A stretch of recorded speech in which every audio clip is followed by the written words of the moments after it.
अभी तक सोए नहीं आप? अपने पति साहिल को देर रात तक करवटें बदलता देख प्रिया परेशान हो उठी।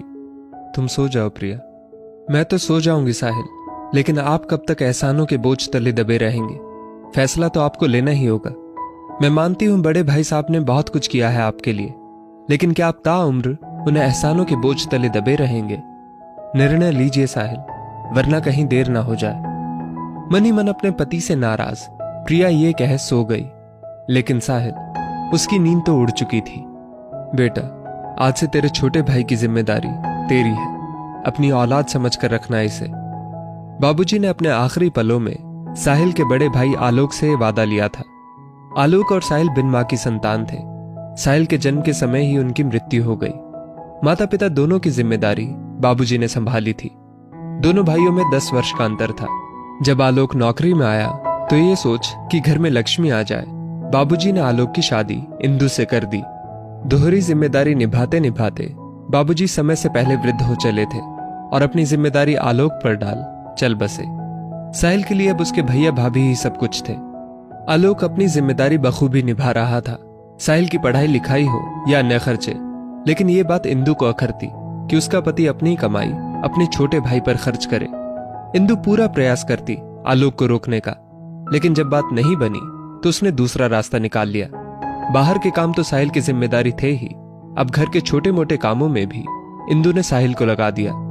कॉलेज की पढ़ाई और कामों से साहिल परेशान हो उठता, लेकिन भाई के एहसानों से दबा मुंह सिए रहता। जल्दी ही कॉलेज समाप्त कर साहिल की नौकरी भी लग गई। अब तो इंदु की लॉटरी लग गई। साहिल, ये लिस्ट दे रही हूं, शाम को लौटना तो सारा सामान लेते आना। इंदु हर पहली तारीख को एक लंबी लिस्ट साहिल को पकड़ा देती और साहिल अपनी पगार का एक बड़ा हिस्सा पहले दिन ही खर्च करने को मजबूर हो जाता। सब देख सुनकर भी आलोक अब चुप रहता।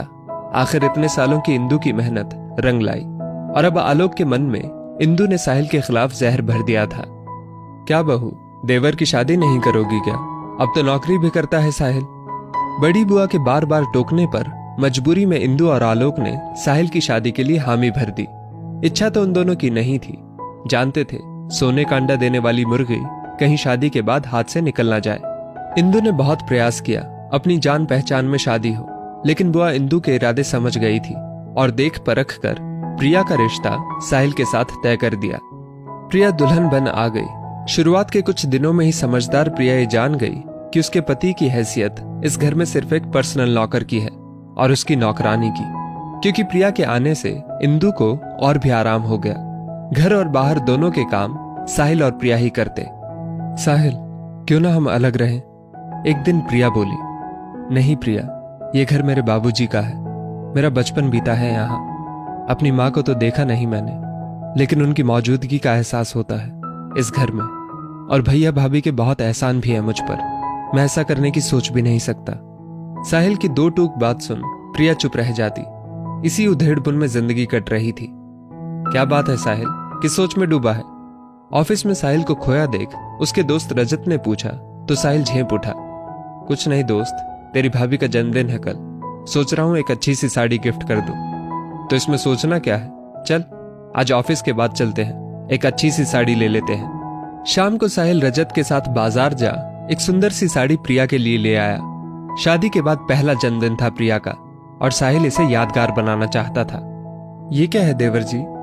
साड़ी की थैली हाथों में देख इंदु ने पूछताछ शुरू कर दी, और जैसे ही साहिल ने बताया कि ये प्रिया के जन्मदिन का तोहफा है, इंदु भड़क उठी। इतने पैसे बेकार कर दिए जन्मदिन के नाम पर?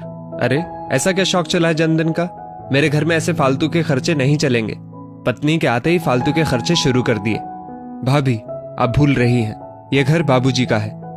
पति का अपमान देख आज प्रिया खुद को रोक ना पाई। प्रिया का इतना बोलना था कि इंदु अपना आपा खो बैठी और दोनों पति पत्नी को खूब खरी खोटी सुना दी। आलोक वहीं खड़ा चुपचाप सुनता रहा। साहिल के इशारे पर प्रिया आगे कुछ बोल नहीं पाई, लेकिन साहिल, उसका मन अब टूट चुका था अपने भाई भाभी के व्यवहार और उनके एहसानों के बोझ को ढोते ढोते। सोचते सोचते रात निकल गई। नई किरण के साथ साहिल ने एक फैसला भी कर लिया। भैया, बाबूजी के जाने के बाद आपने बहुत कुछ किया मेरे लिए, लेकिन अब आपका भी परिवार है। मैंने घर देख लिया है। आज शाम ही प्रिया और मैं वहां शिफ्ट हो जाएंगे। ठीक है साहिल, जब तुमने सोच लिया है तो तुम्हें रोकूंगा नहीं। लेकिन इस घर पर तुम्हारा हक नहीं होगा। सोच लेना, तुम पर आज तक मैंने जो खर्च किया उसके बदले तुम्हारा हिस्सा मेरा हुआ। अपने पिता तुल्य भाई के मुंह से ऐसी बातें सुन साहिल दंग रह गया। ठीक है भैया, अगर ऐसी बात है तो ये घर आपका हुआ। मेरे साथ तो माँ बाबूजी का आशीर्वाद है, फिर यहाँ क्या, मैं किसी भी घर में रह लूंगा। लेकिन 2 पल को सोचना भैया, आप क्या जवाब दोगे माँ बाबूजी को। एक और बात भैया, आज से मैं मुक्त हुआ आपके एहसानों के कर्ज से। अब मेरे सिर आपका कोई एहसान बकाया नहीं है। अपने भाई को पहली बार जवाब दे भरे गले से साहिल और प्रिया माँ बाबूजी की तस्वीर, उनकी ना मिटने वाली यादें और उनका आशीर्वाद ले निकल पड़े अपनी नई दुनिया बसाने। और वहीं इंदु और आलोक ठगे से खड़े देखते रह गए। दोस्तों, इस स्टोरी को लेकर आपकी क्या राय है नीचे कमेंट करके जरूर बताइएगा। और ऐसी ही और भी बेहतरीन वीडियोस के लिए हमारा पेज जरूर फॉलो करें। धन्यवाद।